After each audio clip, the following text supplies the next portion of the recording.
A massive thank you to Skillshare for sponsoring this video. The first 1,000 of my subscribers to click the link in the description will get a 2-month free trial of premium membership so you can explore your creativity.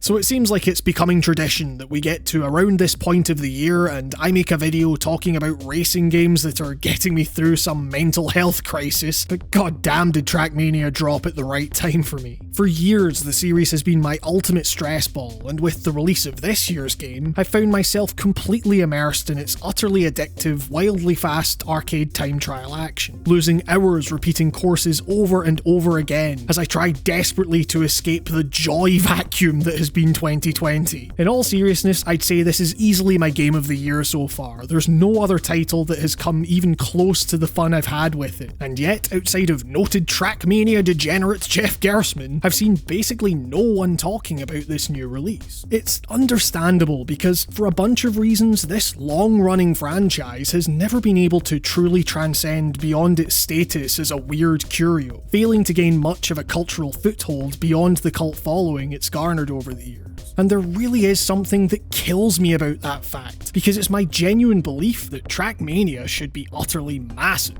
Here we have a title whose gameplay is perhaps the definition of purity, with an incredibly low mechanical barrier to entry for those looking for some fast fun, alongside a remarkably high skill ceiling and depth for people who want to truly master the game, bolstered by a constant stream of incredibly varied content coming from an extremely dedicated fanbase, all making for an experience that is immensely exciting to play and, I believe, spectate. And while not a lot has really changed to make Trackmania 2020 a hugely different mechanical experience from its predecessors, it just goes to show how solid that mechanical core of the series has always been. The way I've described it to people in the past is that it's akin to those ridiculous Hot Wheels tracks you might have played with when you were younger, catapulting the little toy cars through these crazy loop-the-loops and tight corners, and hoping they don't hit a slight snag and get flung into oblivion in the process, only now you're placed in direct control of that car. Initially, you'll likely just admire the speed at which the game's sleek metallic look whizzes by you, but once you start getting the hang of things, as you gradually learn through constant repetition the impact that bumps or braking at the wrong moments can have on your final time, you'll start to agonise over every slight graze of a corner. You'll sizzle with anger over hundredths, thousandths of a second lost. You'll internally weigh up the cost of carrying on through a track, knowing you may have lost any chance of improving your time, against restarting the whole process from scratch, with the clock ticking away until the next track in the server lineup cycles around.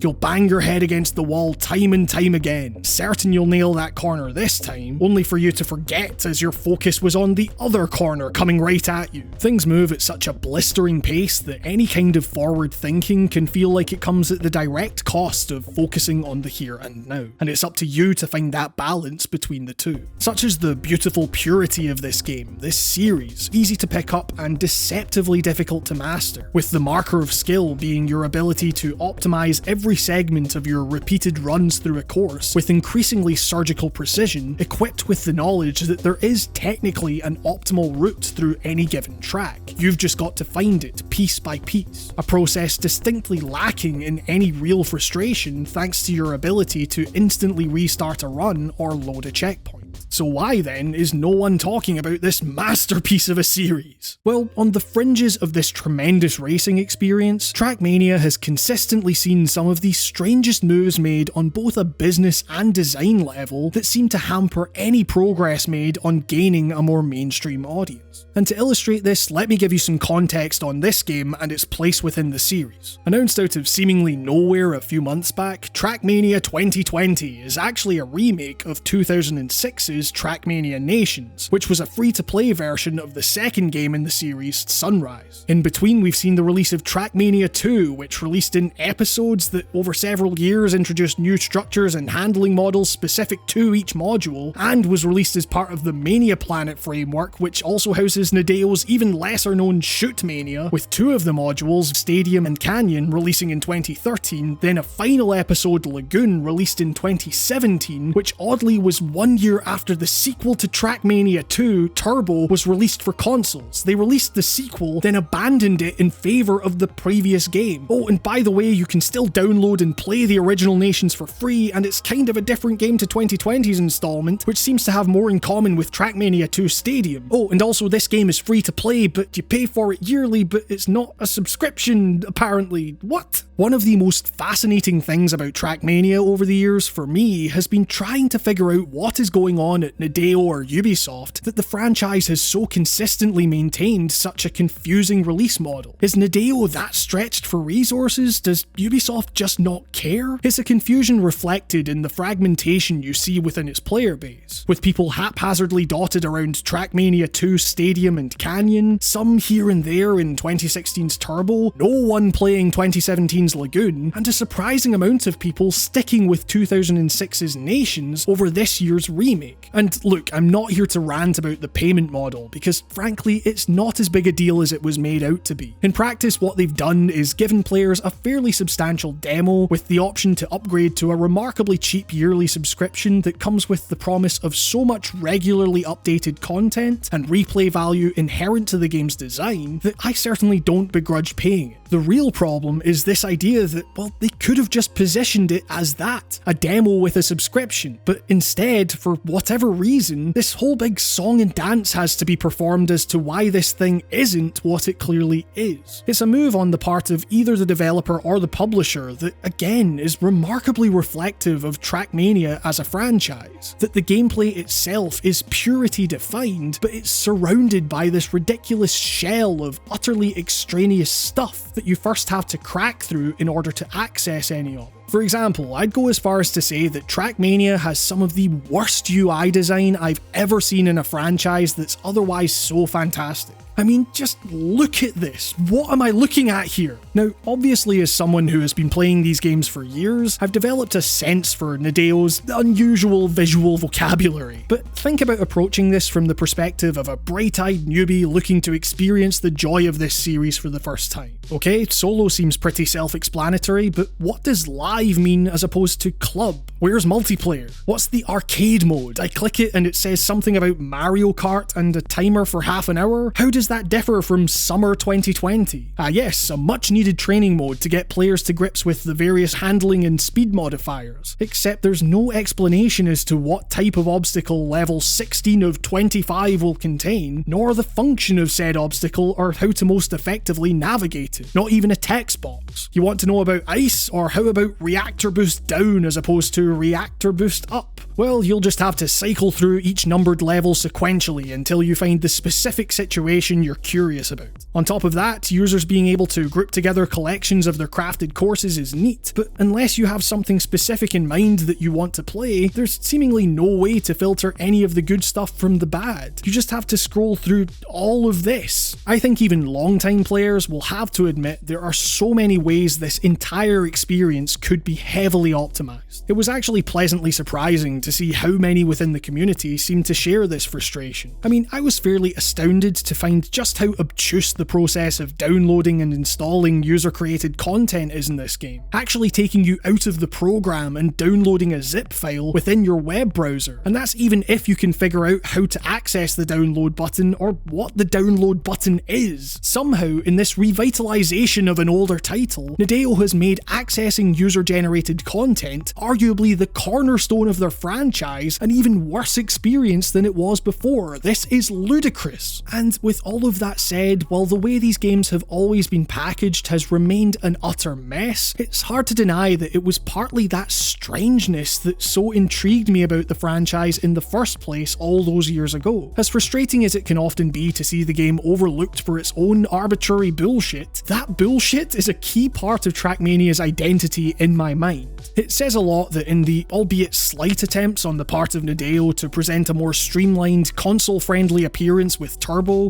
to make Trackmania look like an actual game. All this served to do was cause a large section of the fanbase to yearn for that clutter, quickly taking the opportunity in 2020's game to bring back the nostalgic barrage of plugins, server records, track times and the like, reviving such classic Trackmania courses as Star Wars Metallica with its terrible fonts and Obi-Wan action cam, blasting dubstep remixes of Limp Bizkit while you do donuts with a bunch of random ghosts. It's the height of maximalist nonsense, and it's as baffling as it is hilarious. In this sense, the stuff surrounding Trackmania might be the opposite of functional. It might be difficult for new players to fully grasp it all, but learning to grasp it, being thrown into the deep end and forced to work your way through this mess on your own, can also be ridiculously fun, or at least funny in its own right. You know, while I certainly don't doubt there's a contingent of players who live and die by this wall of data and stats, I get the feeling that for the most part, it's just a bunch of people coming together in a true celebration of the absurd, turning the rather solitary, insular experience of improving your own time into this wacky but weirdly communal experience, all while losing none of the zen-like focus that makes its moment-to-moment racing so captivating. You know, in this time of extreme stress and isolation so many of us are experiencing, there's a strange feeling of comfort to seeing a cluster of ghosts so dense that their usernames blur into nothing, the server struggling to accurately represent their precise movements all at once. It's a nice reminder that you're not alone, that rare kind of multiplayer game where these people aren't really your competition per se. You're not trying to take them down, they're just people in competition with themselves, improving themselves bit by bit, just as you are. Even if you can't interact with them directly, they're navigating this weird, lawless land alongside you. And that odd, unspoken camaraderie is something I've really grown to appreciate. All of this is to say that Trackmania could be the biggest racing franchise on the planet if someone on the inside actually took the time to properly clean things up. Its biggest hurdle to reaching the kind of mainstream success its gameplay deserves is itself. And honestly, outside of the weird subscription stuff, I don't know if I'd have it any other way. There are plenty of racing games that focus purely on that racing. There is also nothing quite like stepping into the weird, chaotic world of Trackmania.